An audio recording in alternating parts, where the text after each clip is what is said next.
ये बात विश्व प्रसिद्ध है कि भारत के कुछ हिस्सों में अंधविश्वास का प्रचलन रहा है, मगर शायद आप नहीं जानते होंगे कि भारत की ही तरह पश्चिमी देशों में भी इसका अच्छा खासा प्रभाव रहा है। इस अंधविश्वास ने समाज को इस कदर प्रभावित किया कि इसकी वजह से बहुत से लोगों को भयंकर यातनाएं दी गयी। और आज का ये किस्सा इंग्लैंड के मैसाचुसेट्स के अधीन आते एक छोटे से गाँव सैलम का है। कहते हैं कि सालों पहले यहाँ अंधविश्वास के चलते एक ऐसी घटना घटी जिसके बारे में सुनकर आज भी लोगों के रोंगटे खड़े हो जाते हैं। आखिर क्या था वो किस्सा, क्या हुआ था उस समय, चलिए जानते हैं आज के वीडियो में।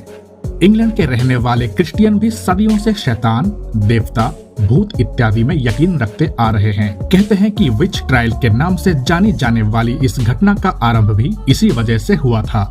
गांव के नेता सैमुअल पेरिस की 9 साल की बेटी एलिजाबेथ और 11 साल की भतीजी एबिगेल ने अचानक अजीबोगरीब हरकतें करनी शुरू कर दी। माना जाता है कि वो दोनों लगातार अलग अलग आवाजें निकाल रही थी और अजीब सी मुद्राओं से अपने शरीर को घुमा रही थी। लड़कियों ने बताया कि उन्हें ऐसा लग रहा है कि जैसे उन्हें कोई मार रहा है। ये देखकर सब लोग हैरान हो गए। उनके इलाज के लिए जब डॉक्टर विलियम ग्रीक्स को बुलाया गया तो उन्होंने इनकी हरकतों को देखकर कहा कि दोनों लड़कियों पर शैतानी साया है।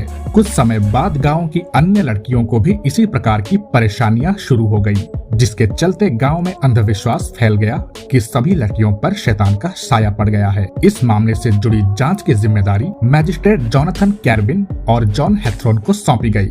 इसके साथ ही उन्होंने अपनी तफ्तीश शुरू की। जोनाथन और हैथरॉन ने तफ्तीश पूरी करने के बाद गाँव की 3 महिलाओं का नाम बताया। कहते हैं कि उनके मुताबिक ये 3 महिलाएं शैतान की अनुगामी थीं, जिन्हें अन्य महिलाओं और लड़कियों को यातनाएं देने का काम सौंपा गया था। तीनों महिलाएं निचले तबके की थीं, जिसमें से एक महिला का नाम किटूबा था, जो एक कैरिबियन गुलाम थी।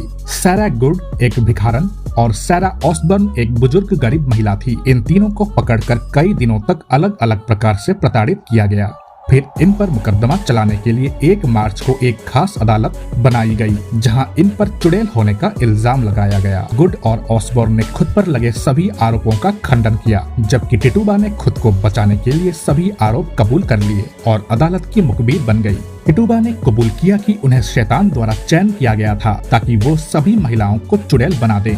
इसके चलते तीनों को जेल में बंद कर दिया गया। खुद को बचाने के लिए टिटुबा ने गांव की कई लड़कियों और महिलाओं पर चुड़ैल होने का इल्जाम लगा दिया, जिस वजह से बहुत से लोगों को बेवजह पकड़ा गया। इस केस के बाद अगले कई महीनों तक चुड़ैल ढूंढने का अभियान चलाया गया, जिसके तहत सैलम गाँव के चर्च की सबसे वफादार सदस्य मार्था कोरे पर शैतान का साथ देने का इल्जाम लगाया गया। सामाजिक संगठनों द्वारा ये दावा किया गया कि अगर मार्था चुड़ैल हो सकती है तो कोई भी हो सकता है।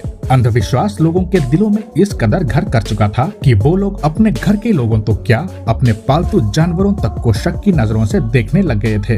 लोगों के बीच पैदा हुआ अंधविश्वास इतना गहरा गया था कि वो सही और गलत का फर्क करना भी भूल गए। धीरे धीरे अंधविश्वास की ये हवा मैसाचुसेट्स भी पहुंची, जिसके चलते गवर्नर के आदेश पर इस मामले में सुनवाई की गई। कहते हैं कि सुनवाई के वक्त फैसला बिल्कुल सीधा था। जो भी काले जादू से जुड़ा है उसे फांसी दी जाएगी। अदालत ने एक बार भी संकोच नहीं किया और कुछ ही महीनों में लगभग 150 औरतें, मर्द और यहाँ तक कि बच्चों को भी फांसी पर चढ़ा दिया गया। उनकी नजर में यही एक तरीका था जिससे इस शैतानी साये को खत्म किया जा सकता था। इस मामले के 5 दिन बाद ही मंत्री कॉटन मॉर्थ ने कोर्ट को एक पत्र लिखकर कहा कि अदालत के पास लोगों के शैतान होने का कोई पुख्ता सबूत नहीं है, लिहाजा लोगों को इस तरह फांसी की सजा सुनाना गलत है। कोटोन की बात को नकारते हुए कोर्ट ने फांसी की सजाएं जारी रखी। विच ट्रायल सैलम गांव में एक महामारी की तरह फैला, जिसकी चपेट में सैकड़ों महिलाएं आई, जिनमें से कुछ को मात्र अंधविश्वास और अफवाहों के चलते सूली पर चढ़ा दिया गया। इस सब के चलते बहुत से लोग गांव छोड़कर जाने लगे। इन स्थितियों को देखते हुए गवर्नर ने अक्टूबर महीने में स्पेशल कोर्ट को भंग कर दिया और जेल में सजा काट रहे सभी लोगों के खिलाफ पेश किए गए सबूतों को दोबारा से जांच करने का आदेश दिया। सन 1693 में गवर्नर के आदेशों पर जेल में बंद सभी कैदियों को छोड़ दिया गया। आखिरकार सन 1697 में मैसाचुसेट्स की जनरल कोर्ट ने सैलम में हुए इस घटनाक्रम को एक त्रासदी बताया। उन्होंने कहा कि सैलम में किया गया विच ट्रायल पूरी तरह से गैर कानूनी काम था। कहते हैं कि मासूमों को फांसी की सजा सुनाने वाले न्यायाधीश को भी आगे चलकर सजा का सामना करना पड़ा। उन्होंने खुद अपने जुर्म को कबूल किया। ये केस तो समाप्त हो गया, लेकिन एक छोटी सी बात के चलते कई 100 लोगों की जबरन जान ले ली गई, जो कि बहुत दुखद था। और विच ट्रायल की वजह से सैकड़ों लोगों को यातनाएं सहनी पड़ी।